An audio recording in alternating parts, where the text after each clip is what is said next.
Salut, bonsoir. Alors, j'espère que vous allez bien. Fait que, hey, c'est lundi, on démarre la semaine. Je suis bourré de correction, mais on s'en fout, c'est pas important. L'important, c'est de parler du sujet dont on va parler ce soir.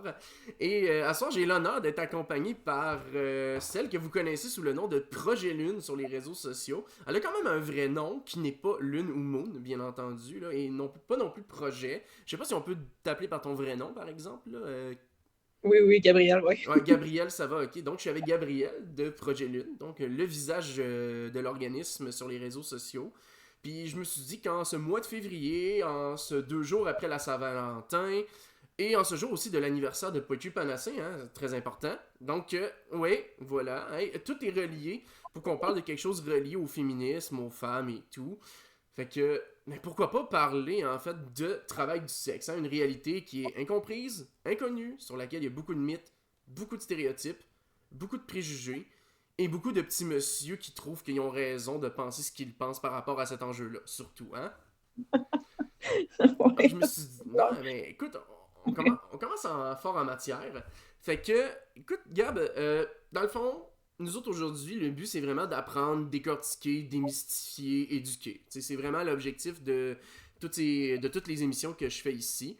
Parce que justement, ben, il n'y a pas beaucoup de gens qui donnent des longues entrevues pour apprendre sur un sujet. Fait que de rendre ça disponible dans la vie en général sur Internet, je trouve que c'est important. Fait que je vais te laisser un petit instant. J'aimerais ça que tu te présentes un peu. Tu sais, à part t'appeler Gab puis de travailler pour Projet Lune, t'es qui, en fait? Ben, merci de l'invitation en premier. Ben oui, c'est ça. Ben, on peut m'appeler Gab, là, c'est plus facile aussi. Ben, dans le fond, ça fait 9 ans que je travaille au projet Lune. Ben, c'est ça. J'ai pas commencé là, en m'occupant des réseaux sociaux. Là. Au début, je travaillais juste à l'hébergement. Puis, c'est ça, je travaillais de nuit à l'hébergement. J'ai fait, moi, mon bac en criminologie avant de travailler au projet Lune. Sinon, ben, j'ai fait un certificat en dépendance aussi. Puis après ça, ben, c'est ça. J'ai commencé à travailler à l'une de nuit. Puis de fil en aiguille, ben, j'ai obtenu différents postes, intervenante au comité de travail. Puis après ça, intervenante responsable au lutte féministe. Fait Mhm. que ben, maintenant, c'est ça. Mais sinon, ça a été pas mal mon seul emploi en intervention. Là, j'ai fait beaucoup de bénévolat dans ma vie, puis tout ça. Mhm. Mais autrement, c'est pas mal. C'est la seule job que j'ai eu en intervention. Mais c'est sûrement là où j'ai le plus appris. Vraiment, Ok. là, définitivement. Ben, parce que sais, dans un bac, on apprend plein d'affaires, mais rien de mieux que le terrain, je pense, que pour apprendre, là, sérieusement. Surtout que moi, en plus, quand je suis arrivée au projet Lune, je connaissais absolument rien au travail du sexe. Ok. C'est mes collègues, parce que c'est mes collègues qui m'ont tout appris, en fait, parce que la majorité de mes collègues, 60% de mon équipe de travail est constituée de travailleuses du sexe ou d'ex-travailleuses du sexe. Ok. Parce que moi, je veux pas me dire travailleuse du sexe, je ne suis pas travailleuse du sexe, pas que ça me dérangerait qu'on le dise, là. Absolument pas, mais je veux quand même clarifier ça pour pas, c'est ça, pour pas me faire passer pour quelqu'un que je ne suis pas. Je suis une alliée des travailleuses du sexe. Ok. C'est bon. Puis, mettons précisément. Déjà, je savais même pas que le Projet Lune, ça faisait aussi longtemps que ça existait. Je pensais que c'était tout nouveau. Mais dans le fond, c'est le fait que vous soyez sur les réseaux sociaux qui est vraiment nouveau, en fait, Ouais, là. ouais, ouais, c'est ça. Ça fait peut-être, mon Dieu, je dirais peut-être 4-5 ans maximum là, que j'ai commencé à plus m'occuper des réseaux sociaux. Là. Tu sais, on a eu un Facebook pendant longtemps, mais après ça, je me suis comme occupée du Instagram, puis récemment du TikTok. Là, fait que, ouais, ouais, mais ça fait vraiment depuis plus longtemps que ça que Projet Lune existe encore. Ok. Vraiment. Ouais, ouais. Ok. Ok, puis là, je suis quand même étonné de ce que tu me dis. Tu me dis 60% de tes collègues de travail sont des travailleuses du sexe. Vous avez de l'hébergement aussi. Ouais. Rogelon, c'est énorme. Là. On parle pas juste d'un endroit où vous avez pignon sur rue, des bureaux pour faire de l'intervention. Là, là, un service d'hébergement avec, j'imagine, tout ce que ça implique. Pas Ouais. juste dormir, mais la bouffe, des endroits pour laver ses vêtements, se laver soi-même et tout. Ouais, Ok, ouais. fait que, tu sais, en fait, c'est pas, on pourrait-tu qualifier ça d'un lot rivière, mais pour les travailleuses du sexe? Ben, on n'est pas aussi gros que l'Aubrivière, Mhm. mais ben, on est quand même rendu assez gros. Mettons, je dirais qu'on est à peu près une cinquantaine, soixantaine d'employés au projet Lune. Ah mon dieu, ok. Ouais, ouais. Fait que, mais tu sais, quand moi j'ai commencé, on était à peu près 10 là. Fait que ça a vraiment grossi Ok. rapidement. Mais tu sais, on n'est pas juste pour les travailleuses du sexe. C'est juste que vu qu'on est comme un paré pour, Mhm. donc paré pour les travailleuses du sexe, ben c'est ça. Faut que notre équipe est en majorité travailleuse du sexe ou ex-travailleuse du sexe, tout comme notre conseil d'administration est majoritaire aussi travailleuse du sexe. Fait que la plupart de mes collègues sont travailleuses du sexe ou ex-travailleuses du sexe. Ok, puis tes collègues de travail, c'est pas nécessairement juste des intervenants ou des intervenantes, là. Tu sais, ça peut être de tout, un peu de tout, en fait, j'imagine, là. Ben, en fait, mettons, quand tu es engagé au projet Lune, soit tu as une expérience, un vécu de travailleuse du sexe, ou soit tu as été intervenante et tu es engagé pour ton parcours scolaire, comme moi, par exemple. OK. Fait que, ouais, fait que c'est ça, la distinction entre les deux, là. OK, on rit pas quand même, là. On rit pas. Tu Ouais. sais, non, non, c'est du sérieux, là. Fait que, bon. C'est pour ça que ce que j'apporte quand même ce soir, c'est pas sorti de moi, ma petite poche, comme si je n'avais pas de connaissances là-dessus, là. Ben, c'est parce que c'est l'expérience de presque 10 ans à Projet Lune à côtoyer des centaines de travailleurs du sexe. OK, c'est bon. Fait que, morale de l'histoire, Gab est une source fiable sur le sujet. Beaucoup plus que l'opinion des petits fâchés qui viennent laisser des commentaires sur ses réseaux sociaux puis qui sont profondément convaincus que le patriarcat n'existe pas. Donc, voilà. Merci. Disons-le tout simplement comme ça. Qu'est-ce que ça implique en fait d'être travailleuse du sexe? Parce que quand on en parle, les gens pensent automatiquement à prostitution ou OnlyFans, plus récemment pour ceux qui Ouais. connaissent, mais est-ce que ça implique autre chose? Mais en fait, ben, nous, on préfère vraiment dire comme travail du sexe au projet Lune, parce qu'on trouve que prostitution, ça a vraiment une connotation négative, tandis que le mot travailleuse du sexe a vraiment été sorti par des militantes, des femmes qui travaillent dans le milieu du travail du sexe, puis qui veulent défendre leurs droits, défendre le métier, défendre la pratique du travail du sexe, tandis que prostitution est souvent utilisée comme une espèce de gros parapluie large qui contient genre plein de choses, dont souvent l'exploitation sexuelle. Fait que, tu sais, pour ça que moi, je trouve ça comme trop flou à utiliser, puis que c'est souvent confondu. Tu sais, tous les termes sont mélangés, fait que c'est pas assez clair. Donc, nous, on préfère utiliser travailleuse du sexe. Okay. Mais mettons, quand on parle de réalité, ben, c'est sûr qu'il existe genre plein de métiers différents en lien avec le travail du sexe. Fait qu'autant tu peux être escorte indépendante ou escorte qui travaille en agence. Tu peux être masseuse indépendante, masseuse en salon. Tu peux aussi faire le travail du sexe de rue. C'est souvent lui qu'on connaît le plus dans le sens où c'est lui qui est beaucoup plus stigmatisé. Mais il y a aussi, c'est ça, tous les métiers comme sur OnlyFans, les camgirls, les sextos, puis tout ça, la vente aussi de produits, ben, tout de Okay. services. Ça peut être de la vente de bobettes, par exemple, c'est considéré aussi comme Okay. le travail du sexe. Sinon, ben, ça peut être aussi tout ce qui est domination aussi, tout ce qui est en lien avec ça, ben, il y a beaucoup de femmes qui pratiquent ça.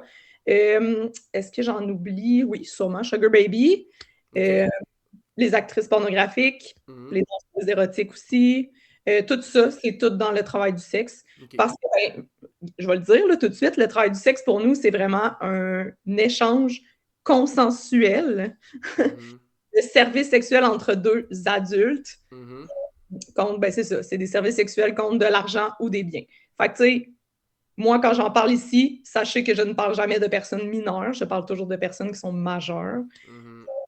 C'est bien important quand même de faire la distinction. Puis je parle de consentement. Quand je parle de travail du sexe, il y a toujours du consentement.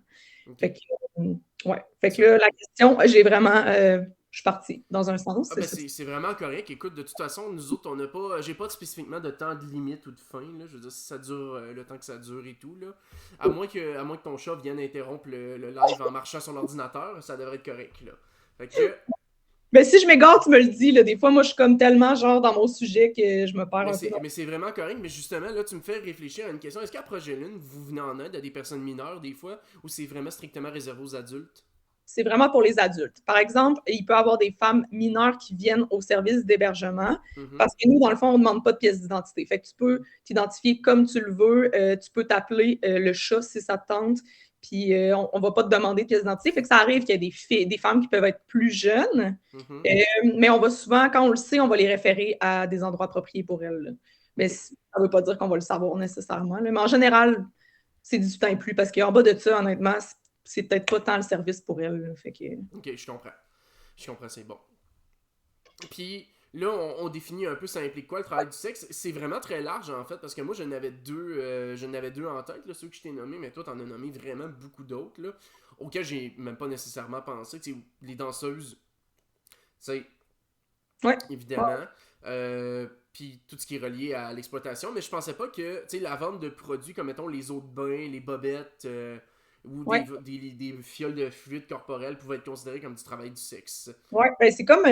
C'est pour ça que souvent dans la définition, on dit d'un service sexuel ou de nature sexuelle, parce que ça ne veut pas dire que c'est nécessairement un service sexuel, mais ça peut être un service de nature sexuelle. Donc, la vente de bobettes, puis tout ça, ben, c'est comme de nature sexuelle. Ok. C'est bon. Apparemment, on m'entend pas assez fort, fait que je vais juste augmenter le niveau de mon micro un peu, là. Merci McFly de l'avoir signalé. Tiens, je vais monter ça de 5 décibels un peu. Donc, parfait, c'est bon. C'était juste ça que je voulais vérifier. Et ça, Mikozaki. Salut, ben, Mikozaki, c'est Poetry Panacée, justement. On venait juste de souligner que c'était ton anniversaire aujourd'hui. Fait que, Bonne fête! eh oui, fait que c'est parfait. Puis sinon, peux-tu nous parler un petit peu des réalités auxquelles les travailleuses du sexe font face, que ce soit, mettons, par rapport à comment leur quotidien peuvent se passer, puis aussi c'est quoi les discriminations qui peuvent en découler directement. Ben, je dirais que ça dépend, premièrement, de quel type de métier du travail du sexe tu pratiques. Là. C'est sûr que ta réalité va varier en fonction de ça. Tu sais, la réalité d'une femme qui fait du travail du sexe de rue versus une escorte qui travaille en agence, c'est vraiment pas la même chose. Il y a beaucoup de choses qui changent. C'est sûr que celles qui font le travail du sexe de rue, c'est souvent plus un travail qu'on dit en manque de choix. Pour nous, c'est quand même un choix, mais c'est en manque de choix, mais un choix. Tandis que, tu sais, celles que, tu sais, c'est pas pareil comme, mettons, je sais pas, le vécu de Sonia Von Sacher, là, qui est beaucoup plus escorte de luxe. Fait que c'est sûr que ça varie beaucoup. Mais je dirais qu'en général, en majorité, la plupart des travailleurs du sexe vivent énormément de stigmatisation. Je dirais que c'est la principale chose dans leur quotidien qui est difficile à vivre. Ben, sinon, il y a beaucoup aussi il y a beaucoup de violence en lien avec cette stigmatisation-là.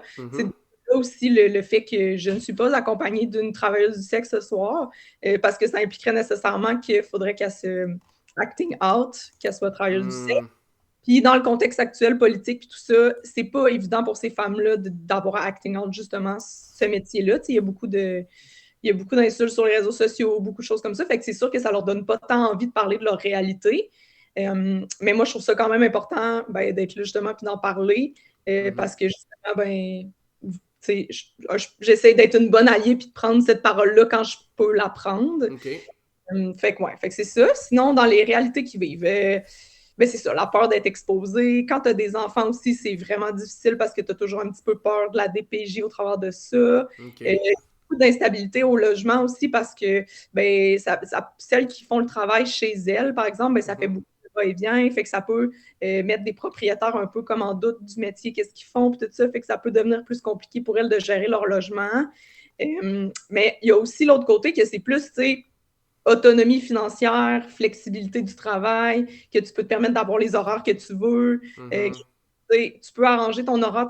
Il y a beaucoup de femmes qui sont mères et qui font ce travail-là parce que justement, ça peut avoir des horaires flexibles qui te permettent de justement agencer la garde des enfants puis le travail. Fait que ça peut permettre ça. Puis tu sais, il y en a beaucoup qui font quand même beaucoup d'argent là, avec ça. C'est quand même avantageux aussi pour ça, là, nécessairement. Fait que ouais, je dirais que c'est. Mais tu sais, je pense qu'il ne faut pas non plus comme trop glamouriser ça. Là, je veux dire, Sonia Von Sacher, Hélène Boudreau, c'est des femmes qui font extrêmement beaucoup d'argent avec ça, mais c'est pas la majorité non plus. Mais je pense pas que c'est la majorité non plus celles qui font le travail du sexe de rue. Tu sais, je pense qu'il y a comme un milieu. Puis je pense que, mettons, on est plus dans les escortes indépendantes, les escortes qui travaillent en agence. En tout cas, moi, personnellement, les femmes avec qui je travaille, c'est plus ce métier-là qu'elles font. Sugar Baby aussi, il y en a beaucoup qui font ce travail-là. Fait que c'est plus autour de ça. Je sais pas si ça répond. Ça répond à la question, puis ça m'amène d'autres questions aussi. Par rapport, justement, tu dis travail en agence versus escorte indépendante. C'est quoi que l'agence apporte de plus, considérant que dans les faits de la sécurité n'est pas vraiment garantie, si on y pense là, dans l'absolu. Fait que c'est quoi qu'une agence apporte de plus pour une personne? Il y a beaucoup de femmes qui commencent dans le métier du travail du sexe qui vont commencer par travailler en agence parce qu'il y a une réceptionniste qui va prendre tes rendez-vous pour toi. Il y a souvent des employés de sécurité ou le bâtiment, fait que tu as un endroit aussi pour pratiquer ton travail. Il y a souvent aussi des chauffeurs qui peuvent t'amener sur les endroits de travail. Donc ça permet ça, c'est comme ça permet comme plus de, je sais pas, d'encadrement, si on veut, dans ce travail-là. Fait que souvent, il y en a beaucoup qui commencent de cette façon-là pour se faire une clientèle, puis après ça, qui vont devenir indépendantes. Fait que oui, il y a comme une sécurité-ish de plus, là. J'aime pas ça dire trop sécurité parce que, tu sais, les agences d'escorte, ils prennent quand même un gros pourcentage aussi du travail de la travailleuse du sexe. Fait que, tu sais, des fois, il faut bien les négocier, ces places-là, puis il faut bien les connaître là, pour que ce soit avantageux, si on peut dire ça comme ça. Là. Ok, ouais, je comprends. Ouais. Je comprends. OK, c'est bon. Puis, Bon, après ça, quand tu es indépendante, ben, c'est toi qui gères tes rendez-vous, c'est toi qui gères tes clients, c'est toi qui gères tes limites. C'est que je fais ci, je fais pas ça. Fait que c'est beaucoup d'échanges de courriel avec les clients, ce qui peut devenir drainant là, à OK. long. C'est ça. Puis l'autre point que je me demandais, tu disais qu'il y a des travailleuses du sexe qui reçoivent les clients chez eux carrément. Tu sais, Ouais. moi, je regarde ça, puis je me dis, oh mon Dieu, mais OK, c'est ça. Mais là, je suis en train de me demander, parce que techniquement, dans des situations de même, à moins de payer une chambre d'hôtel à part pour protéger ton domicile puis protéger le domicile du client, ben, tu prends une chambre d'hôtel, mais ça reste que ça coûte de l'argent supplémentaire sur la cote, donc ça vient avec un souci. Mais dans les faits, y a-t-il quelque chose qui est plus sécuritaire entre aller chez le client ou inviter le client chez toi? Parce que tu sais jamais vraiment sur qui tu peux tomber. Fait que c'est quoi qui fait en sorte que certaines personnes préfèrent un ou l'autre? Hein? Ben, je pense qu'en majorité, celles qui sont capables de le faire se louent un autre logement pour pratiquer le travail du sexe, ne font pas nécessairement ça chez elles. Ok. Je pense que celles qui font ça chez elles, c'est peut-être parce que ben, c'est plus compliqué là, d'avoir à gérer 2 apparts. Là, nécessairement, ça prend plus d'argent. Mais en général, je dirais que la solution, c'est d'avoir un autre logement pour pouvoir pratiquer ce travail-là. Il y en a Ok. beaucoup aussi qui ont un logement qui vont partager avec une autre travailleuse du sexe. Mhm. Donc, ils vont s'alterner les horaires. Fait que payer à 2, c'est moins pire aussi. Puis c'est une personne que tu peux écrire aussi quand tu fais des clients. Je suis avec telle personne. Fait que c'est comme une sécurité de plus aussi de pouvoir comme se fier sur une autre personne. Là. Ok. On est... Hey, louer un deuxième logement pour. Ok. Ouais, il y en a beaucoup que En, c'est ça. en ce moment, dans un contexte. En tout cas. Ouais, C'est ça, ouais, ouais, ouais. ça me fascine un peu parce que je Ouais. me dis, Seigneur, mais après ça, par exemple, tu sais, je veux dire, ça coûte. Déjà, ça coûte cher au bout, là. Fait que ça implique que pour une travailleuse du sexe, il faut que tu envoies pour pouvoir rentabiliser financièrement ta propre sécurité, là, dans des situations de même, là. Ouais, Ok. ouais, vraiment. Hmm. Il y en a beaucoup aussi, comme tu dis, qui vont louer des chambres d'hôtel aussi. Mais c'est ça, comme ceux qui louent de logements, ben, ce qui est aussi problématique avec la loi actuellement, c'est que si, par exemple, elle se blesse, mettons, elle se blesse un pied, puis elle ne peut plus faire son travail, ben, Mhm. elle se trouve qu'elle n'a pas d'assurance emploi, elle n'a rien qui peut. Ok. Elle ne peut pas repayer son logement. Fait que, c'est comme tout ce qui est en lien avec les droits du travail, quand tu es une travailleuse du sexe, c'est extrêmement compliqué parce qu'il faudrait que tu ben, Mhm. te déclares comme une travailleuse autonome. Puis là, ben, ça Mhm. fait autre chose. En tout cas, bref, c'est quand même assez C'est compliqué. ça. Là. Mais techniquement, tu peux le faire, mais il me semble que tu sais, les personnes qui sont sur OnlyFans sont déclarées comme travailleuses autonomes. Ouais, Mais, ouais, ok, ça commence à être compliqué parce que là, en plus, il faudrait que tu prennes de l'impôt. Mais si t'es ouais, déjà dans la pauvreté, c'est ça. puis les réalités qui viennent souvent avec ces personnes-là qui font ces choix de vie-là, c'est pas nécessairement du monde qui ont les capacités de gérer tout l'appareil gouvernemental et administratif qui vient avec. Là.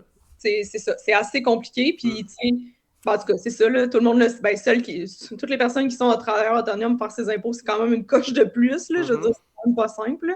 Fait que, tu sais, qu'est-ce que tu déduis, qu'est-ce que tu déduis pas, ça Mm. peut devenir compliqué, surtout que, tu sais, c'est comme légalish, là, Ouais, c'est ce ça. travail-là. Il faut faire attention aux mots que tu utilises, là. Ok, ouais, je comprends. Sinon, il y a deux questions qui ont été posées. Une au début, pendant qu'on était en intro. Puis, mais là, je vais y aller avec la question de Léonie qui vient d'arriver. Elle dit, est-ce que les femmes qui travaillent en agence vivent davantage de violence que celles qui travaillent de manière autonome? C'est une excellente question. Euh, je pense que, ben, pas nécessairement, tu sais, je dirais pas nécessairement des violences physiques, mais je dirais peut-être plus des violences psychologiques ou économiques, parce que justement, ça dépend de quelle agence tu vas aller travailler. Il y a des agences qui enlèvent énormément un gros pourcentage de ton salaire. Il y a des agences aussi que les réceptionnistes vont pas nécessairement respecter tes limites ou tes clients ou ce que tu veux faire ou pas faire. Fait Ouf, que ça peut ok. t'amener dans des situations délicates. Hmm. Il y a des chauffeurs aussi qui vont aller te porter, mais qui ne vont pas nécessairement t'attendre. Fait qu'il faut que tu t'organises. Fait que, tu sais, c'est comme. Hmm. Ça peut être. Je pense que c'est bon quand tu commences puis tu n'as aucune idée de c'est quoi le travail du sexe, puis tu veux juste comme un peu apprendre à voir ça, mais il faut que tu sois capable de mettre tes limites, Mhm. clairement. Mais sinon, quand tu gères toi-même, je pense que c'est mieux. Ouais, j'aurais tendance à croire que tu vis moins de violence quand c'est toi qui gères tes choses. Là. Ok, ouais. Ouais. Parce que tu es responsable de tes propres limites, ouais. Exactement. Ok, Ouais. c'est bon. Puis sinon, on a Dark Simpson qui nous avait posé la question, mais il l'a reformulé là.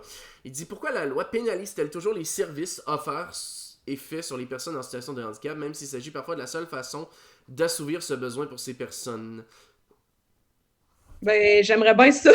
Très bonne question. J'aimerais vraiment ça être capable de répondre pourquoi le gouvernement fait encore, cette loi-là existe encore. Parce que, ben, c'est ça. Au projet Lune, on milite pour que cette loi-là soit, pour que la loi soit, pour que ça soit décriminalisé, voyons. Donc, la loi C-36, en fait, là, au Canada, c'est ce qui entoure le travail du sexe. C'est la loi sur la protection des collectivités et des personnes victimes d'exploitation. Puis, c'est légal de vendre un service, mais c'est pas légal de l'acheter. Fait que, tu sais, déjà là, bon, tu vois qu'il y a quelque chose qui marche pas là, dans cette logique-là. Puis, ben, tu sais, on dit que c'est légal de vendre le service, là, mais tout ce qui l'entoure est illégal. Fait que, tu sais, c'est pas juste les personnes en situation de handicap, là, c'est comme tous les clients qui vont être criminalisés. Puis honnêtement, j'aimerais vraiment ça savoir pourquoi les personnes en situation de handicap n'ont pas encore accès à ces services-là. Je veux dire, c'est comme, en tout cas, c'est essentiel là, pour n'importe qui en réalité. Mais ouais, ben c'est ça. C'est comme tout ce qui est de tierces personnes va être criminalisé, toute la publication, la sollicitation dans les lieux publics. Fait que, tu sais, quand on dit c'est légal de vendre un service, oui, là, mais ben, bonne chance quand même pour réussir à le faire, que ce soit. Ça. Je vais amener une question qui avait fait débat, parce que moi puis Poetry, on avait eu cette discussion-là en voiture à un moment donné, puis on n'était pas tout à fait tombé d'accord sur le sujet, c'était par rapport à Sonia Von Sacher, justement. Parce que moi, dans le fond, il faut savoir que je connais quelqu'un qui a déjà voulu faire appel à ses services, puis il me dit combien qu'elle chargeait, puis j'y ai dit, attends un peu, mais c'est parce que c'est impossible que quelqu'un qui vit avec un chèque d'aide sociale pour handicap puisse être capable de payer ça, à moins qu'il y ait des parents très riches, puis qui ont bien de l'argent, puis bien généreux, qui sont prêts à y offrir. J'ai dit, il me semble que si on considère que c'est un besoin comme, on va dire un besoin, on va le qualifier ainsi. Mais l'autre bord de Poetry, ce qu'elle m'avait dit, c'est, ben tu sais, vu qu'elle, c'est comme la top 1, genre, et tout, qu'elle charge cher, c'est comme normal. Fait que, je voulais savoir, y a-tu des écoles de pensée pas mal à travers les travailleuses du sexe par rapport à ce qu'ils devraient charger beaucoup ou pas beaucoup aux personnes qui ont des situations de handicap puis qui peuvent pas, tu sais, justement, rencontrer quelqu'un, là. Tu sais, je pense notamment, mettons, oui, aux handicaps physiques, mais mettons aussi aux personnes avec une déficience intellectuelle ou des choses comme ça.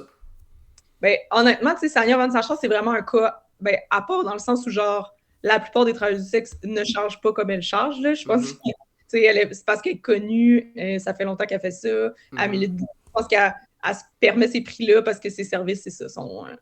Mais, en général, c'est vraiment pas ça qui est demandé, là, mais même si c'est quand même cher, là, les services d'une travailleuse du sexe, c'est un service qui est cher.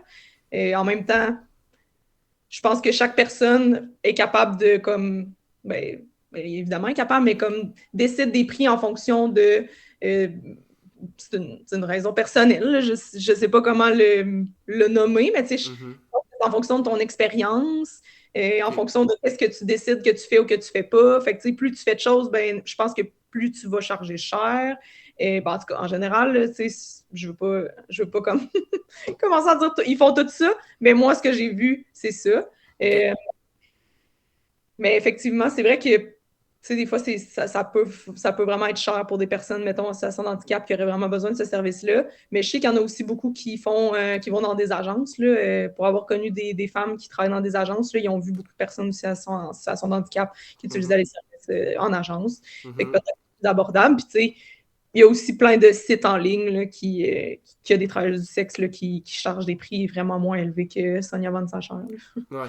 Ok. J'imagine que par exemple, si c'était décriminalisé puis que tu avais accès à tous les avantages légaux qui peuvent aller avec, ce serait plus facile, mettons, pour une personne en situation de handicap de mettre ça, mettons, sur son rapport d'impôt. On peut le dire ainsi, là.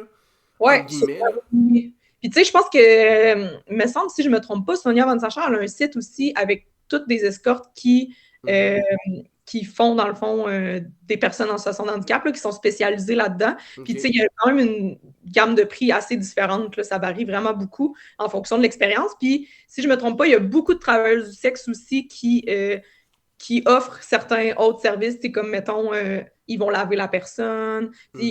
Ça vient avec d'autres services aussi, pas juste le service sexuel en soi. Là, parce qu'il y a beaucoup qui ont comme d'autres formations, là, comme préposés aux bénéficiaires, fait qu'ils ont des techniques de plus, si on peut dire ça comme ça. Ça, je savais pas que ça pouvait compter dans le service, justement. Ouais. Parce que moi, je me serais attendu à ce que, tu sais, au sens que tu payes pour un service, ben c'est ce service-là qui est offert, là. Tu sais, un peu au sens que tu vas pas demander à celui qui a monté ton frigo chez vous, comme déménageur, de faire la réparation de tes prises de courant, tu sais. C'est ça. Mais je pense que justement, Sonia Von Sacher, elle s'adapte énormément à ça. Puis, en tout cas, j'ai vu souvent des entrevues là, qu'elle a faites. Puis, si je me trompe pas, elle a déjà étudié pour comme, c'est pas infirmière, là, mais elle a vraiment comme un gros background pour pouvoir s'occuper de la personne correctement aussi, puis tout ça, là, fait Ok. que... Ok, un point intéressant. Sinon, Roxane, elle a dit quelque chose. Elle a dit j'avais fait un travail là-dessus à la maîtrise en orientation et une des grandes critiques qui revenait, c'était que les compétences qui étaient développées en étant TDS ne pouvaient à peu près pas être transférées en cas de réorientation parce qu'elles ne se sentent pas en sécurité d'en parler à de potentiels employeurs, alors qu'il y en a plein de compétences qui sont apprises dans le domaine de la gestion d'horaire, relations d'aide, name it. Donc, Ouais. Ouais, effectivement. Ben oui, vraiment. Puis, tu sais, tout ce qui est de gestion de budget, gestion d'horaire, c'est toutes des personnes qui sont extrêmement bonnes puis qualifiées là-dedans aussi. Puis c'est vrai que c'est pas quelque chose que tu vas dire dans un CV parce que, tu sais, dire dans ton CV que tu as été pendant 10 ans travailleuse du sexe, ben souvent, ça sera pas super bien vu. Ouais, fait que c'est sûr que ça peut faire sur ton CV. Même si, ben, c'est ça, nous, au Projet Lune, c'est super bien vu. ouais, ben, logiquement, évidemment, on s'attend, c'est ça, on s'attend à ça. Puis sinon, à part de ça, tu sais, si on part sur un autre point, les relations avec la police, parce que, tu sais, on s'entend que, tu sais, je veux dire, mettons, dans le cas d'une agence, justement, tu sais, Ouais. la question que je me pose, c'est si, avec la loi actuelle, techniquement, le travail du sexe est criminalisé, mais qu'on criminalise le client, pourquoi est-ce que les sites internet peuvent exister? Ça, je me Ouais, demande, là, parce que, tu sais, déjà en partant, puis surtout, mettons les personnes qui font de la prostitution, ben, on va utiliser le terme prostitution pour parler de la prostitution de rue, mais du travail de sexe dans la rue, ou qui, mettons, sont dans des bars de danseuses, puis qui se font prendre, mettons, durant une descente de police ou de quoi. C'est quoi qui se passe dans des situations comme ça? ben, dans le fond, les agences d'escorte ou les salons de massage érotique, c'est souvent, il y a souvent des policiers là, qui vont faire des tours, mais ils font rien de particulier, ils font juste regarder les pièces d'identité pour être sûr que toutes les femmes qui travaillent là ont 18 ans et plus, ce qui est très correct en soi. Mhm, Euh, mais ben, c'est juste parce qu'ils préfèrent, je pense, que ces femmes-là soient cachées dans mhm, un lieu comme ça qu'ils fassent le travail du sexe de rue. Fait ok, que c'est pour ça que c'est comme toléré. Puis, parce que techniquement, c'est pas légal. ok, Euh, Techniquement, c'est comme les sites Internet. Là. Techniquement, c'est pas. C'est comme un. Ben, tout ce qui est sur Internet, anyway, c'est comme un flou juridique. Là. C'est ok, toujours compliqué, là, honnêtement. Puis, genre, moi, je m'y connais pas tant dans ce flou juridique-là, mais ok, ce que je sais, par exemple, c'est que, tu sais, il y a tous les sites d'annonces. Avant, c'était annonce intime, ben, ça va faire pendant un temps, puis à un moment donné, ben, ça va être juste fermé le site, puis ça va être un nouveau site qui va réapparaître. Fait que je pense que, tu sais, veux pas, il y a comme un travail qui est fait en amont tout le temps par rapport à ce site-là, c'est juste qu'on s'en rend pas tant compte. Puis, mhm, il y en a beaucoup, puis ça change beaucoup, beaucoup. C'est un peu comme les actrices pornographiques, là, parce que ça ne fonctionne pas sur le même modèle juridique non plus, parce que ben, les clients, techniquement, c'est les personnes qui regardent la pornographie sur Internet et non les personnes avec qui ils ont des relations quand ils font des films. Fait que ok, ça n'est pas non plus la même loi là, qui encadre ça. ok, ok. Fait que c'est ça. C'est pas pareil. Là, c'est bon. Puis après ça, mettons qu'il doit avoir une intervention policière. En général, les policiers vont faire quoi? Mettons, ils se promènent dans la rue puis ils voient une femme qui sont comme, ok, clairement, elle est en train d'offrir des services de travail du sexe. C'est quoi qu'ils vont faire avec elle en général? Ben, ils peuvent donner des amendes pour sollicitation, ils peuvent vraiment donner des amendes pour beaucoup d'affaires. Des fois, ils ne vont pas donner nécessairement des amendes pour le travail du sexe en soi.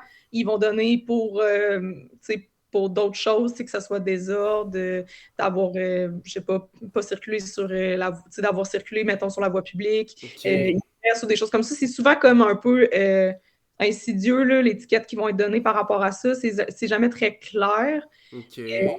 Mais je dirais qu'en gros, mettons, en lien avec la police, c'est juste que les travailleuses du sexe font pas tant confiance à la police. Mhm, C'est souvent ça là, en fait, qui crée cette espèce de malaise-là entre la police et le travail du sexe. Là. Vu que c'est criminalisé, ben c'est ça, c'est dur mhm. pour ces femmes-là, après ça, Ok. d'avoir comme confiance, là, puis Mhm.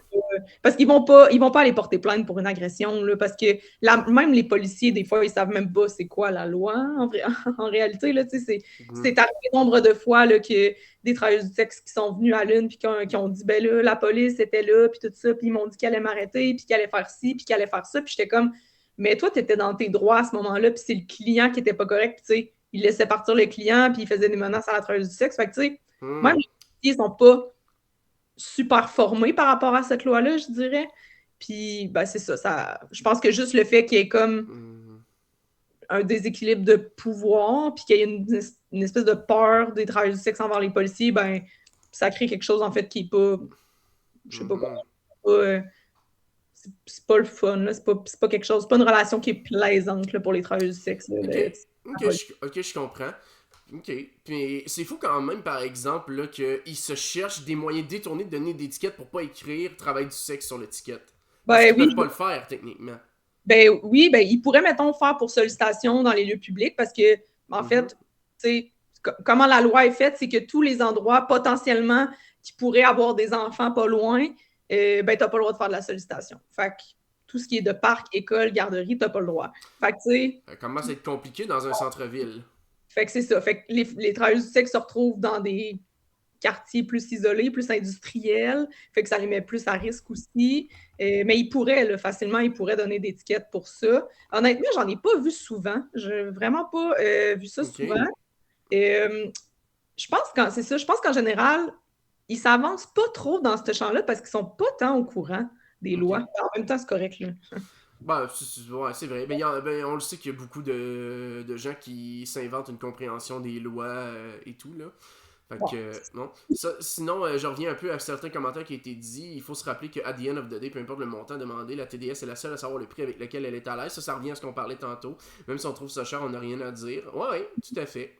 Tout à fait. Sinon, il y a quelques années, j'ai vu une offre d'emploi pour le CALAC qui demandait aux applicants d'avoir des positions abolitionnistes.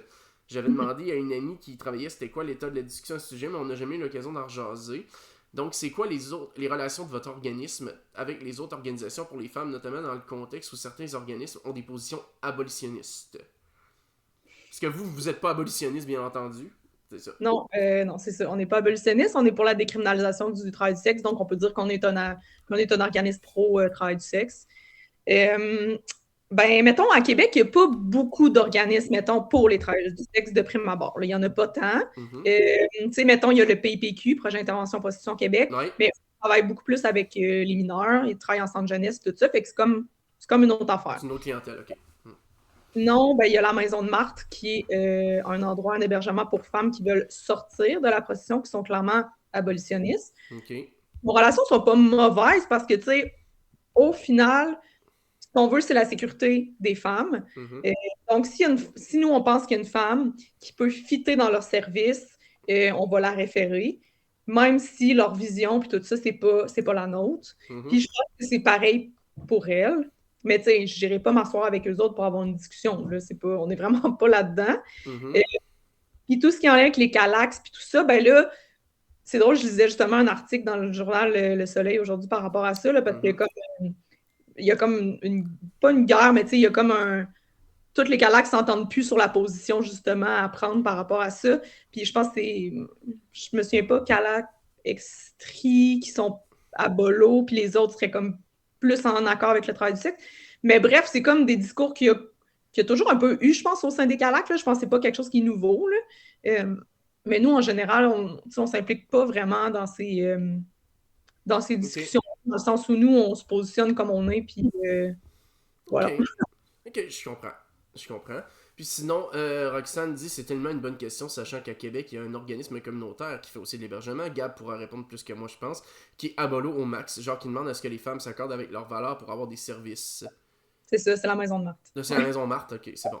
C'est ça. Sinon, le travail du sexe est techniquement légal dans la loi, mais pas accepté, vous voyez. Sinon, salut, j'aimerais avoir votre opinion sur tout ce qui entoure les bars de danseuses. Donc, c'est Maïna qui nous demande ça.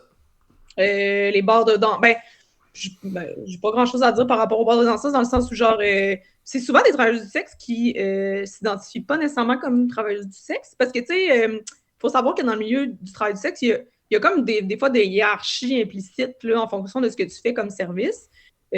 Encore une fois, on essaie de pas rentrer là-dedans quand tu es travailleuse du sexe, tu es travailleuse du sexe, mais je sais qu'il y en a quand même qui font ces distinctions-là. Puis je sais qu'il y a quand même beaucoup de danseuses qui se considèrent pas comme travailleuses du sexe. Puis, gars, dans le fond, c'est bien correct. S'ils veulent pas se considérer comme ça, c'est bien leur choix aussi. C'est eux autres qui décident. Mais sinon, ben, je sais pas. J'ai pas d'opinion là, par rapport au. Je sais pas, en fait, qu'est-ce que j'en pense. Je sais pas, j'en pense rien. Ok, c'est ça. Ben, c'est correct. C'est correct.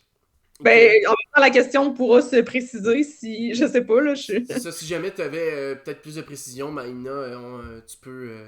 Et ça, tu peux y aller. Tu peux y aller, il n'y a pas de problème. Là. Mais sinon, tiens, en attendant, je vais poser la question. Une travailleuse du sexe peut-elle être agressée sexuellement? Évidemment, oui. Ouais, c'est Oui, ça. Mais pourquoi, hein? Tu sais, mettons là, qu'on y va à fond dans la mauvaise foi puis dans le mythe, là. Comment est-ce ouais, qu'elle pourrait se plaindre, tu sais, d'être agressée sexuellement alors que ce qu'elle offre, c'est son corps à un client? Je veux dire, le client, lui, il se dit, j'ai payé pour. Hein? ouais.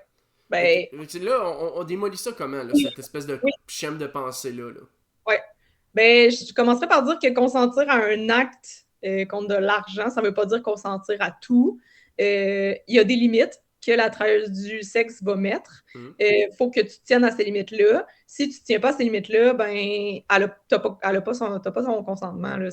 On rentre dans quelque chose d'autre. Là. Fait que, tu sais, je pense que si, mettons, elle dit, je veux pas faire ça, puis tu dépasses cette limite-là, ben, il n'y avait pas de consentement là, après ça. Puis c'est la même chose qu'avec l'argent. Tu sais, souvent, hum. les gens disent, ben là, quand il y a un échange d'argent, c'est pas vraiment du consentement.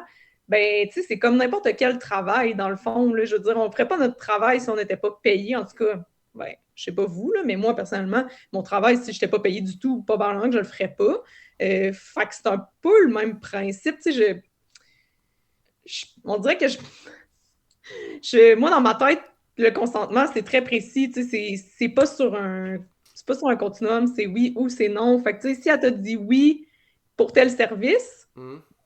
mais si elle t'a dit oui pour tel service puis tu les dépasses, ben on n'est plus dans le consentement parce Ok. que tu as dépassé ça. Fait que c'est plus la même chose. C'est pareil pour l'argent. Tu sais, si tu donnes l'argent au début, ben nécessairement, tu vas avoir le service pour lequel tu as payé. Mais si tu décides de, mettons, il y a des certaines travailleuses du sexe qui font payer, mettons, à la fin du service, puis là, le client ne veut pas payer le montant, ben l'entente, c'était préalablement, l'entente était que tu payais tel montant pour ce service-là. Si tu ne veux pas Ok. payer, ben, mon consentement, il n'est pas valide. Ok. Ouais. Puis en ce cas-ci, est-ce que la travailleuse du sexe pourrait porter plainte? Oui, Absolument. Puis elle pourrait avoir gain de cause oui, si elle passe par-dessus le fait qu'elle va se faire slut shame par à peu près tout le système. Ok. ouais. Si Ok. on passe par-dessus ça, oui, complètement. Tu peux porter plainte pour agression sexuelle. Ok. Ben, en fait, c'est le fun de savoir que le moyen existe, Oui. malgré les obstacles patriarcaux qu'il y a derrière. Puis là, est-ce qu'on a des statistiques qui existent par rapport au nombre de TDS qui subissent des agressions sexuelles? Ça doit être vraiment plus élevé que monsieur, madame, tout le monde, là. Et on n'a pas vraiment de stats par rapport à ça. C'est vraiment plate parce que c'est souvent une question qu'on se fait demander. Mais honnêtement, les travailleurs du sexe qui veulent parler de ça sont tellement infimes. Il n'y en a tellement pas beaucoup que les stats, il n'y en a pas tant à cause de ça. C'est tellement un métier qui est caché, qui est stigmatisé que les Mhm. statistiques, là, honnêtement, il n'y en a vraiment pas. Les meilleures stats qu'on a, c'est celles de la Nouvelle-Zélande, puis c'est parce que ça a été décriminalisé puis que les femmes en parlent plus. Mais ici, nécessairement, les stats seraient biaisés parce que si on se fie aux travailleurs du sexe, ben, ce serait sûrement celles qui vont dans les organismes communautaires. Fait est-ce qu'ils ont un statut particulier parce qu'ils vont dans les organismes communautaires? Est-ce qu'ils ont un vécu différent? Fait que je pense que ce ne serait pas des statistiques anyway qui seraient euh, Mhm. auxquelles on pourrait se fier. T'sais, on aurait une clientèle de travailleurs du sexe qui fréquente les organismes communautaires. Puis toutes les autres qui ne fréquentent pas, ben, on n'aurait pas leur opinion par rapport à ça. Fait que est-ce que ça serait des bonnes statistiques? Je ne suis pas certaine. Fait que c'est pour ça qu'il n'en existe pas tant que ça, Ok. malheureusement. C'est que ça serait une job longitudinale qui s'étale sur plusieurs années pour aller chercher tous les types. Genre, faudrait que tu fasses le tour des bars de danseuses, le tour des organismes communautaires, puis faudrait que tu te tiennes à des endroits où tu sais qu'il peut y avoir des Oui, services qui sont offerts. exact, ouais, c'est ça. Ok, ouais, ça commence à. C'est ça. Puis là, après ça, faut que tu convainques la personne en plus de parler puis de D'en s'ouvrir. parler. Ouais, c'est Ok, ça. ok, ouais, c'est ça. Ouais, c'est Ok. compliqué. Mm. Il y a aussi en Europe où le travail du sexe est légal, si je me trompe pas. J'ai pas connaissance que le travail du sexe soit légal. Décriminalisé, ça me surprendrait moins, mais légal, je sais pas. Ouais, ouais, ben, il y a des places en Europe que c'est légal. Je pense que si je ne me trompe pas, la Suisse, l'Allemagne, une couple de pays d'Europe Ok? que c'est légal. Mais tu sais, légaliser, c'est vraiment pas ce que les travailleurs du sexe veulent. Mhm. Euh, Parce que ça crée deux catégories là, de travailleurs du sexe. Ça Ok. va comme par exemple, là, je pense, il me semble que c'est en Suisse, si je ne me trompe pas, tu as certaines heures auxquelles tu peux travailler. Comme par exemple, il faut que tu travailles entre, mettons, 8 heures le soir, 3 heures le matin. Si tu travailles à l'extérieur de ces heures-là, tu es illégal. Il faut par exemple que tu aies un Ok. permis que tu renouvelles genre vraiment trop régulièrement. Là, fait que c'est comme infaisable. Euh, Hmm. ça rend ça hyper compliqué. Fait que la plupart des travailleurs du sexe ne se conforment pas à ces règlements-là, à ces lois-là, donc deviennent automatiquement illégales. OK. Donc, si tu ne rentres pas dans tout ça. OK. Dans le fond, le vrai problème avec la légalisation, de ce que j'en comprends, c'est quand que l'État qui le légalise est de mauvaise foi et essaye d'invisibiliser quand même le travail du sexe en se faisant croire qu'il le légalise. Mais admettons qu'on avait une légalisation complète, mais avec un État qui fait ça de bonne foi, est-ce que ça pourrait fonctionner ou il y aurait quand même encore des pognes? Ben, il y aurait quand même des pognes parce que c'est pour ça qu'on veut la décriminalisation. OK. C'est justement parce que décriminaliser, c'est comme enlever toutes les lois en lien avec le travail du sexe du code criminel pour OK. que ça soit considéré comme un métier comme n'importe quel autre. C'est comme par exemple, moi, mon métier d'intervenante ou ton métier de prof, ben, on n'a pas de loi dans le code criminel qui entoure notre métier. On a des lois qui encadrent, par exemple, les droits du travail, tout ça, mais pas dans le code criminel. Fait que c'est pour ça qu'on veut que toutes ces lois-là soient retirées du code criminel pour que ça soit considéré comme n'importe quel autre métier, en fait. OK, c'est bon, parfait. Une très bonne réponse. Donc, sinon, légal, mais tu n'as pas le droit d'avoir accès aux banques. Pas d'accès aux banques. Tu sais, ça veut dire, finalement, ça veut dire que tu peux pas vivre. Tu sais, je veux dire, dans un monde capitaliste, si t'as pas accès à la banque, t'es un peu dans le trouble, là. On s'entend, là? Puis, ouais, définitivement. OK. C'est ça, dans le fond, légaliser, c'est ajouter des lois, en fait. OK. En gros. Ouais. Dans le fond, c'est pour ça que... C'est le même débat qu'avec l'avortement, dans le fond, là. Bonne question, j'avais jamais. Ben, dans les faits, parce que, tu sais, si l'avortement, ici, techniquement, il est décriminalisé, puis il n'y a juste rien du tout à ce sujet-là. Ouais, c'est vrai. C'est le même principe. Parce que si tu le légalises, par exemple, là, tu l'encadres par la loi, puis... OK. Ça devient plus compliqué, effectivement. Ouais. OK, c'est bon. Puis sinon, ma prochaine question. Les travailleuses du sexe, est-ce qu'en général, elles veulent mettre fin à ça? Ou il y en a beaucoup plus qui sont, on va dire, se satisfont en fait de ce mode de vie-là? C'est assez varié, je dirais. Pour en avoir croisé de tous les types.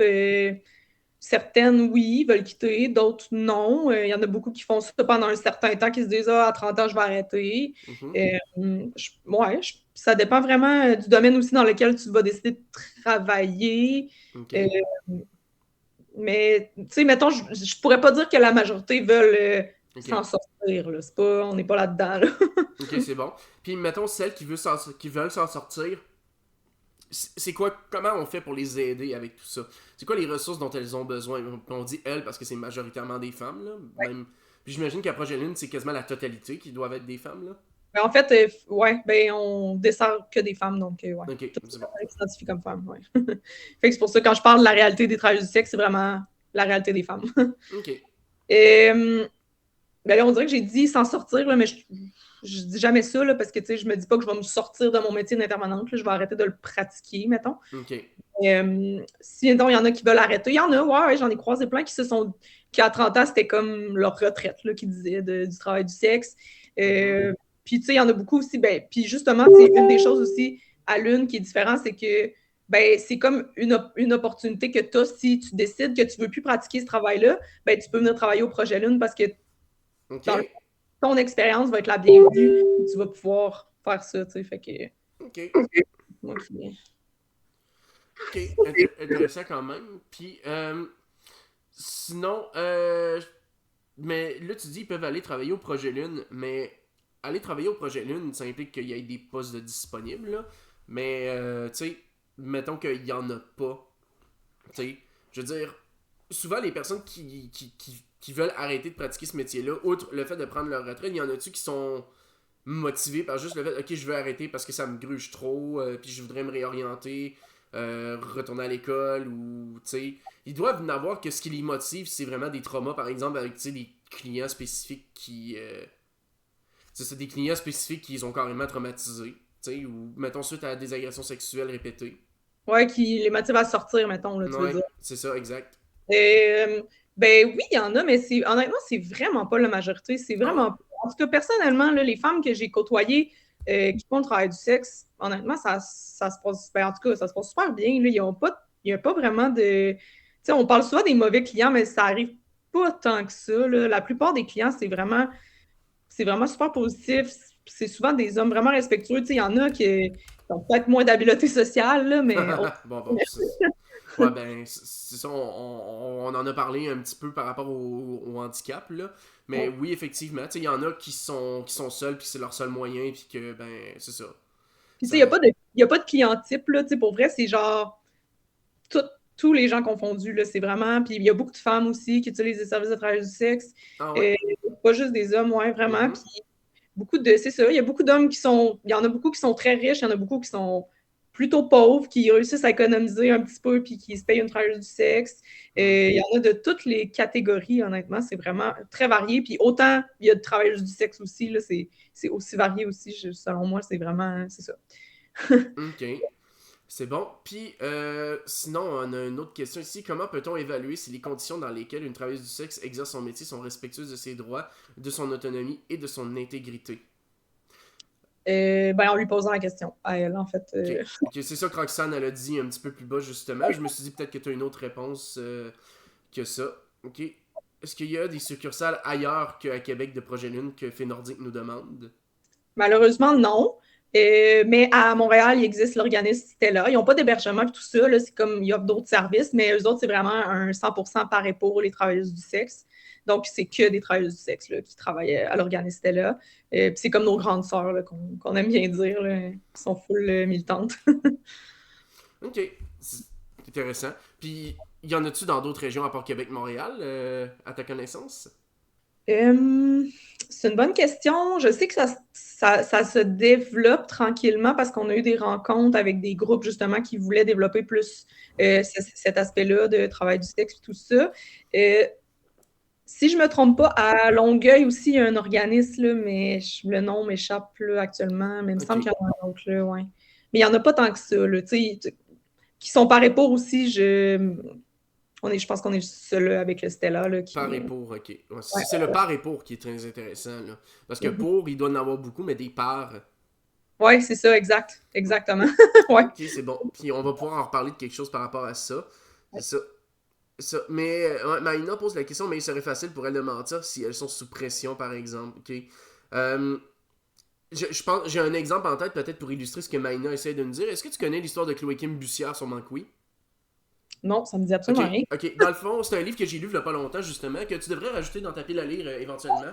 Ah oui? Ça va t'intéresser, mais c'est une femme qui a, à 15 ans, rencontré un certain Joseph, c'est un nom fictif, qui Mhm. l'a entraîné, en fait, carrément dans la prostitution juvénile. Tu sais, drogue, alcool, puis genre, tu sais, à coup de tu m'appartiens, tu fais ce que je te dis, puis sinon je vais m'en prendre à ta famille et tout, là.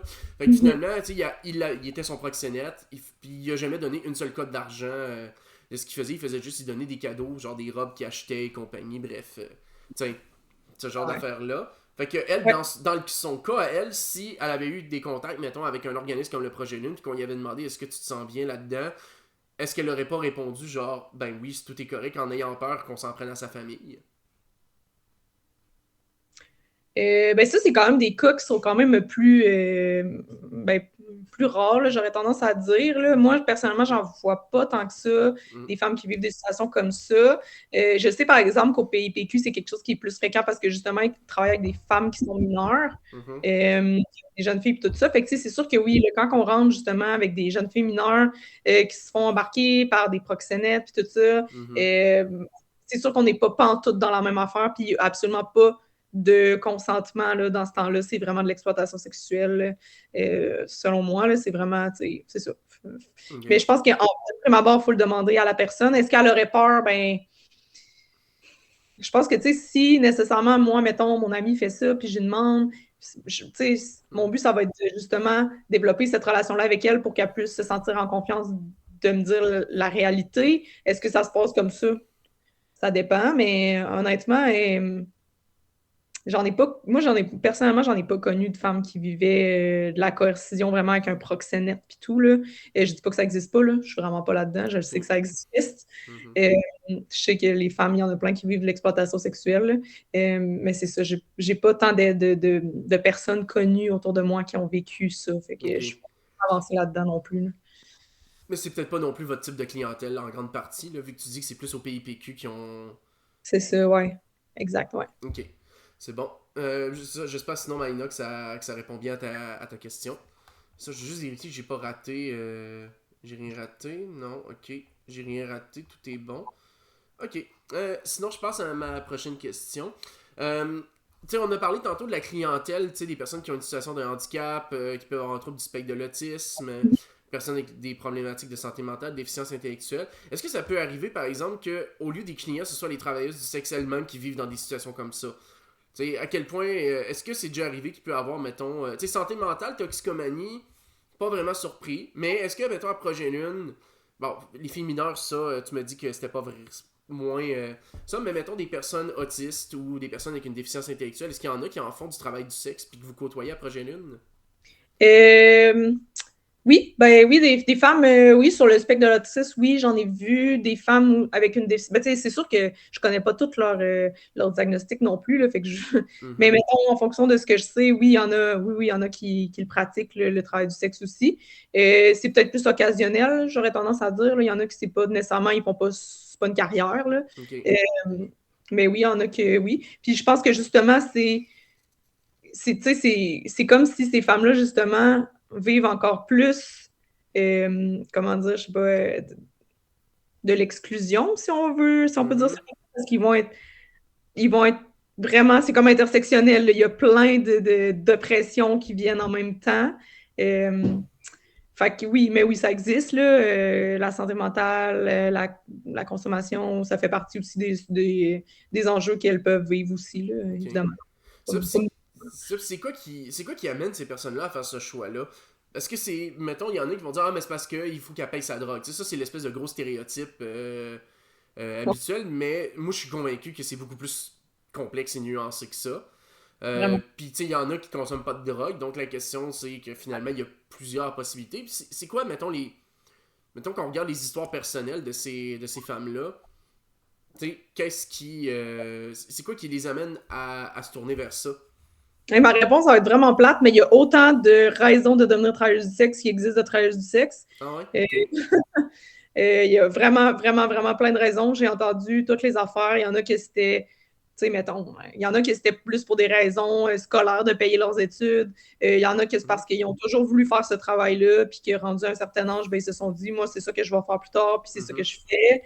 Il y en a qui c'était pour payer leur consommation. Il y en a d'autres que c'était pour essayer. Il y en a d'autres aussi qui se sont dit, ben, crime, je travaille au projet Lune, je suis intervenante. Crime, ça a l'air nice, le travail du sexe, je vais l'essayer. Puis ils sont devenus travailleurs du sexe. Fait que Ok. c'est une panoplie d'expériences vraiment très, très, très différentes, là. Ok. Puis oui, il y en a pour payer leur consommation, mais il y en a d'autres aussi que c'est absolument pas pour ça. Fait que, Ok. ouais, il y a vraiment de tout, je dirais. Intéressant. Puis, hey, voyons, j'en avais un en tête. Ah oui, c'est vrai. Y en a-tu que ça arrive, mettons, de génération en génération, genre, mettons, mère-fille Ah, je sais pas. Bonne question. J'ai aucune idée. Ok. Ben, j'ai une idée en tête. J'aurais tendance à dire que ça se peut. Ça se peut, mais ouais, parce que j'ai comme. En tout cas, j'ai des personnes dans ma tête, fait que je dirais que oui, ça se peut. Mais j'ai. C'est ça. Je vais pas donner d'autres détails. Quelle question, celle que je viens de poser ou l'autre d'avant, parce qu'il y a toujours un petit décalage sur le live. Donc, Ah, quand vous dites je suis et- charmé par cette question, ouais, quelle question qui est vraiment bonne, s'il y en a eu deux qui se sont enchaînés rapidement, c'est ça, n'hésitez pas à les rementionner si c'était dans un court délai. Ok, c'est bon, c'est l'autre d'avant. Ok, c'est bon. Mhm.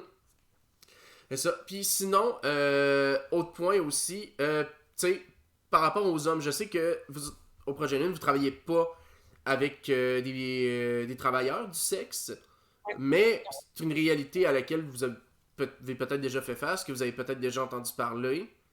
Ouais. Ben c'est ça, ouais. J'en connais pas tant que ça. Bon, j'en ai entendu parler évidemment.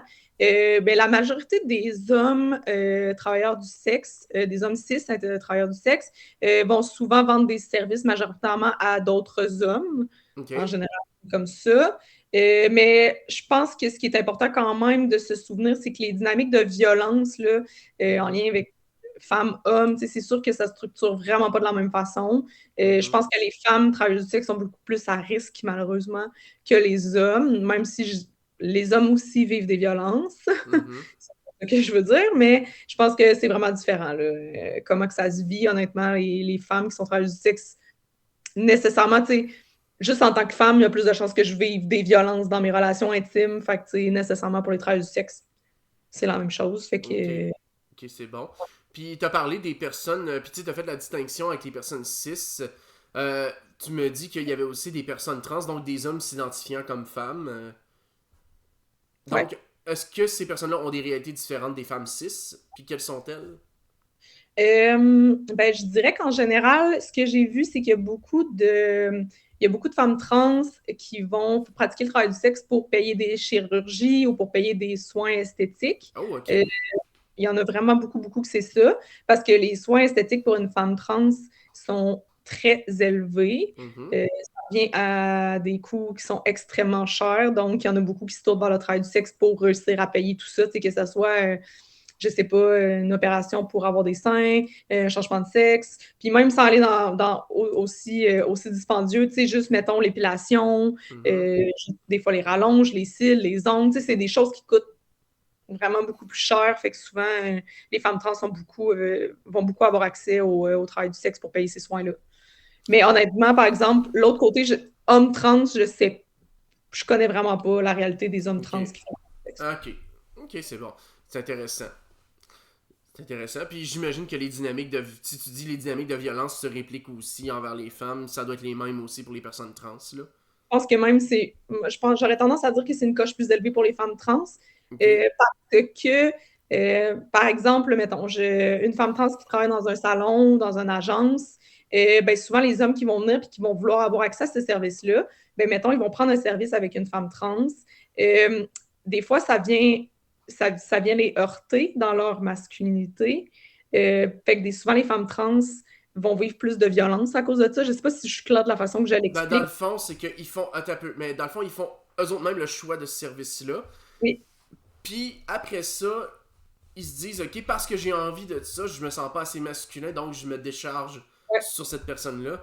ouais, malheureusement, ouais. Ouais. Ouch, ok, quand même, là. Puis tu sais, est-ce que ça peut arriver aussi des situations où ce que il y a des personnes qui se payent des travailleurs du sexe pour spécifiquement leur faire vivre de la violence, genre que c'est organisé et tout, là. Euh, ben, oui, sûrement, sûrement. Honnêtement, je pense que ça fait partie des enjeux parce que je pense qu'il y a beaucoup de clients qui pensent que nécessairement quand tu payes, tu as le droit de tout faire.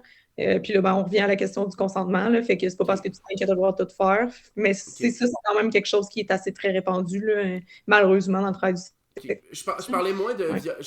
Je pensais, oui, aux violences sexuelles, mais je pensais, mettons, exemple, tu sais, là, on y va gros complot, genre une gang de gars vraiment transphobes se disent, hey, let's go, on se paye une femme trans travailleuse du sexe, puis quand t'arrives sur place, on y fait sa fête, tu sais. Ben, Je sais pas s'il y a eu des histoires d'horreur comme ça qui ont déjà sorti. moi, j'en ai À... pas entendu, mais je te Ok. dirais que, mettons, les histoires d'horreur que j'entends, moi, c'est plus des femmes trans qui vont se refuser, mettons, qui vont se faire refuser des emplois dans des agences d'escorte parce que, justement, ça amène plus de violence selon l'agence. Fait qu'ils veulent pas avoir ces femmes-là à cause de ça. Fait que, tu sais, imagine à quel point cette femme-là, après ça, qui travaille toute seule chez elle, est plus en sécurité, absolument pas, là. Fait que c'est quand même c'est vraiment extrême, là, comme, ouais, c'est ça. Ok, t'es un peu Wolfram, il vient de sortir une dinguerie dans mon chat, puis je suis comme, pardon, quoi? Fait que. Ouais, il parle du scientifique en chef, grosse organisation transphobe qui a été pogné l'autre jour avec des recherches récentes pendant un live qui démontre qu'il consomme de la porn trans. Ok, c'est ça. Moi, j'attends, là. J'attends le tea supplémentaire sur le sujet, là. Fait que. Ok. Puis sinon, une autre question par rapport au SWERF. Donc, SWERF, ça veut dire Sex Worker Exclusionary Radical Feminist. Là. Donc, on le sait qu'ils sont très très vocaux par rapport au travail du sexe en se prétendant féministes. C'est quoi leur argument, en fait, qui justifie nous autres, on veut rien savoir des travailleuses du sexe dans le féminisme, en fait? Euh, C'est quoi j'ai leur logique, en fait? J'ai un peu de la misère avec le. Ben, je pourrais difficilement expliquer la logique derrière ça parce que pour moi, elle ne fait pas de logique. Mais ils les excluent parce que selon elle favorise une reproduction du système patriarcal dans les relations. Je ne sais pas si c'est clair de la façon que je Ok. l'explique. Que nécessairement, ils valorisent comme cette domination-là. Ben, que les travailleurs du sexe valoriseraient cette domination-là, genre, ish. Au sens que, dans le fond, si tu peux payer pour une femme, ça veut dire qu'elle est automatiquement objectifiée. Genre, Ok. je pense que c'est ça. Leur Ok. processus. Puis Mais est-ce. Ok. Puis dans le fond, est-ce que dans l'absolu, ça les reproduit réellement? ben, selon moi, non, évidemment.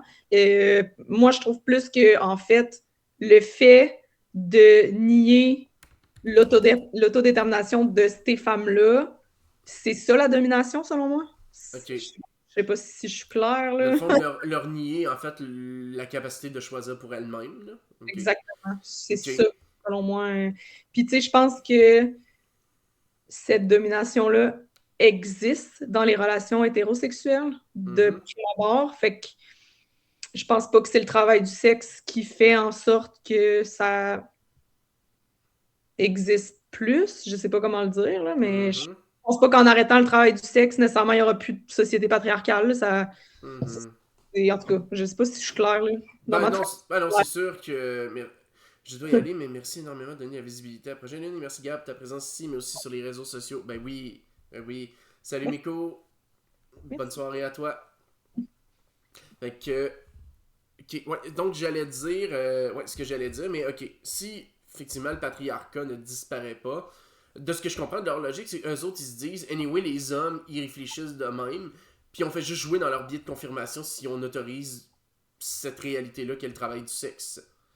Moi, c'est ça que j'entends dans leur logique finalement. Ouais, ouais. Puis moi, je trouve qu'au contraire, justement, c'est comme si ces femmes-là avaient trouvé une façon d'utiliser ce qui essayait de revirer contre elles pour elles, genre. Mhm.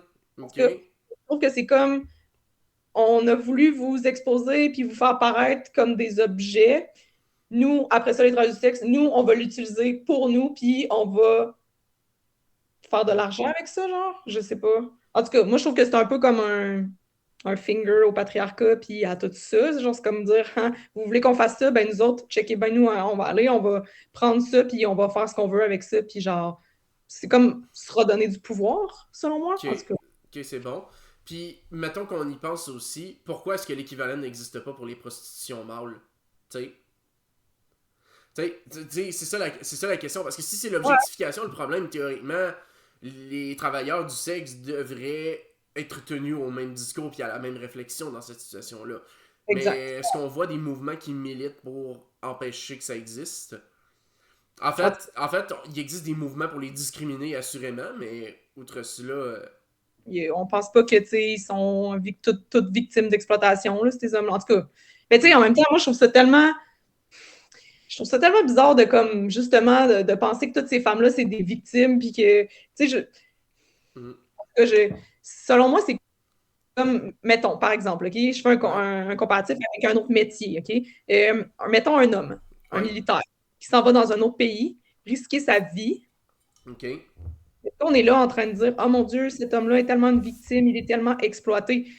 Bon, fine, peut-être exploité par le système en tant que travail, ouais, mais exploité de sa personne. Je pense pas que cette personne-là, cet homme-là qui s'en va dans un autre pays risquer sa vie se sent exploité de. En tout cas, je sais pas si tu comprends mon. dans l'impression, en fait, de faire quelque chose de bien. Ben, exact, c'est ça. Mais en tout cas, quand c'est des travailleurs du sexe, c'est pas vu de la même façon. Puis pourtant, Mhm. ils font quelque chose de bien selon moi. Là. Ben, ok. Est-ce qu'il y aurait un syndrome du sauveur qui se cache derrière ça?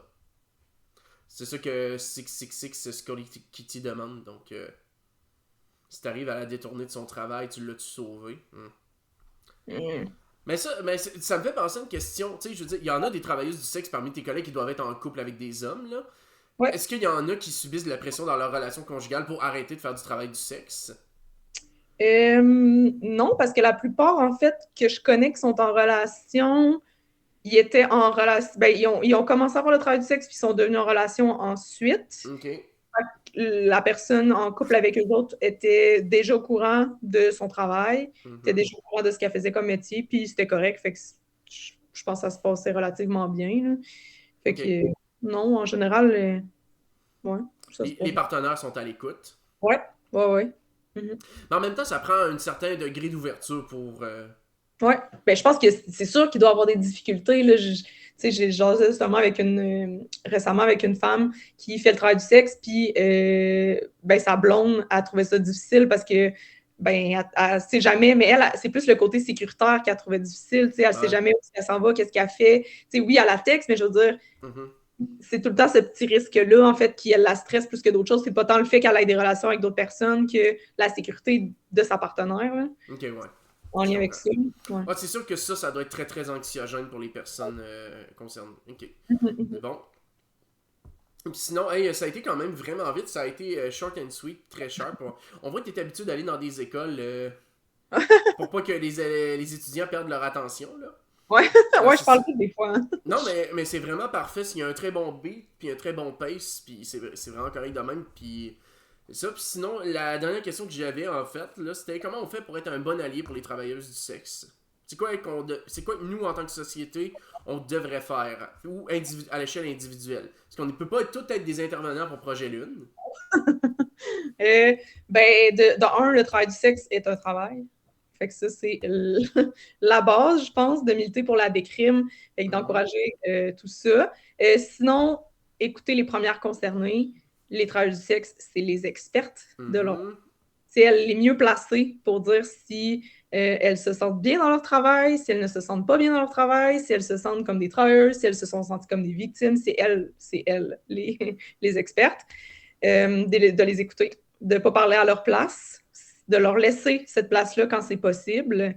Pas toujours possible, mais sinon de prendre la parole, puis pas avoir peur aussi de prendre cette parole-là, parce que c'est tellement un sujet qui est comme très polarisé, même dans le milieu féministe. C'est pas un sujet qui est souvent abordé, mais je pense qu'il faut le faire de plus en plus si on veut justement que les gens commencent à comprendre, puis à en parler plus, puis plus on en parle, plus on déstigmatise ça, puis plus ça rend le vécu des travailleurs du sexe simple puis facile, parce que j'ai tendance à dire que on connaît toutes des travailleuses du sexe autour de nous, mais ça ne veut pas dire qu'ils vous l'ont dit, qu'ils étaient travailleuses du sexe, puis il faut se demander à ce moment-là pourquoi elles ne l'ont pas dit. Est-ce que Ouais. c'est parce qu'ils ne sentaient pas nécessairement cette ouverture-là?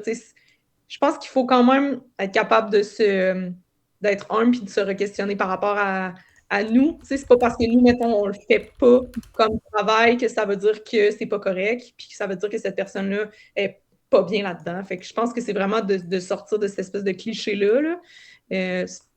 Ouais. Sinon, utiliser un langage aussi qui est inclusif, et Mhm. sans stéréotype. Donc, de pas nécessairement utiliser. En tout cas, moi j'ai tendance à dire travailleuse du sexe de prime abord parce que c'est comme ça à l'une qu'on l'utilise, puis c'est comme ça que les femmes se sentent à l'aise d'utiliser ce terme-là. S'il y en a qui veulent se faire appeler prostituée, pute, peu importe, c'est eux autres qui décident. Pour nous, je ne vais jamais utiliser le mot prostituée ou le mot pute, Ok. mais il y a beaucoup de travailleuses du sexe qui qui vont reprendre ces termes-là pour se le rapproprier, souvent le terme pute, là, Ok. mais jamais prendre ça en considération, de toujours prendre ça en considération du fait que travailleuse du sexe, c'est mieux de le dire. Tu es sûr de ne pas te tromper à ce moment-là. Si après ça, la personne te dit, hey, moi, je me considère comme une pute, ben, gars, utilise le mot pute si elle veut que tu utilises le mot pute, c'est bien correct. C'est Ok. elle qui décide. Effectivement, Euh, on choisit exact. comment on accepte de se faire appeler, puis C'est ça. faut respecter ça. C'est ça, exactement. Sinon, ben, soutenir les organismes qui militent pour la décriminalisation. Mhm. Ben, c'est ça, là, je vends mon organisme, là, nécessairement. Ah ben oui, naturellement. Naturellement. Sinon, informez les autres. Oui, important aussi. Si une travailleuse du sexe vous dit qu'elle est travailleuse du sexe, prenez pas. Ça ne veut pas dire qu'elle a envie que tout le monde le sache qu'elle est travailleuse du sexe. Hmm. Prenez en considération que elle a acting out pour tout le monde. Fait que peut-être garder cette discrétion-là, à moins qu'elle vous ait dit, évidemment, qu'elle l'avait déjà dit puis que c'était pas correct. Mais ouais. Du déprime à bord, si elle te le dit à toi, l'information t'appartient pas, puis tu n'en parles pas. Ok. Ouais. Puis éviter aussi les questions des fois qui sont un petit peu peut-être plus indiscrètes. Euh, Mhm. des fois, c'est juste malaisant, puis c'est peut-être pas dans le fun. Elle a peut-être pas envie nécessairement de parler de tous ses clients pas cool qu'elle a vus ou de tout. Mhm. C'est ça. C'est pas nécessairement des sujets qui sont faciles à aborder. Euh, Sinon, ben écoutez, de la pornographie éthique, ça peut être aussi un autre Est-ce que truc. ça existe de la pornographie éthique? Ben, de plus en plus, tranquillement, juste de vérifier que, ben, de un, il faut payer pour son contenu là, pornographique, là, si on veut déjà que ça soit éthique. C'est pas le seul critère, évidemment. Mais déjà, c'est un bon pas en avant. Comme on Ok. paye pour Netflix, on paye pour notre pornographie. Ok. Et, ben, de vérifier que les actrices, les acteurs sont bien payés. Fait que ça, on peut faire des recherches. Là. Je pense que j'ai déjà posté sur le sujet d'ailleurs, mais Ok. sinon, je pourrais en poster sur l'Instagram du projet Lune, là, des sites qui sont plus éthiques. Ok. Euh, Ben, les catégories, quand on voit les catégories, souvent on le sait, là, si c'est éthique ou pas. Ouais, ok, ouais, ben il y a des catégories qui semblent très très claires et tout, là. Ouais, Non, c'est c'est ça. ça, ben je demandais parce que, tu sais, on le sait qu'il y a beaucoup de créatrices de contenu de OnlyFans qui se retrouvent sur des sites de pornographie gratuitement. Ouais. Puis que Ouais. là, tu te dis, est-ce qu'ils sont là parce que c'est eux autres qui ont voulu ou c'est des gens qui ont été volés leur stock pour le mettre là?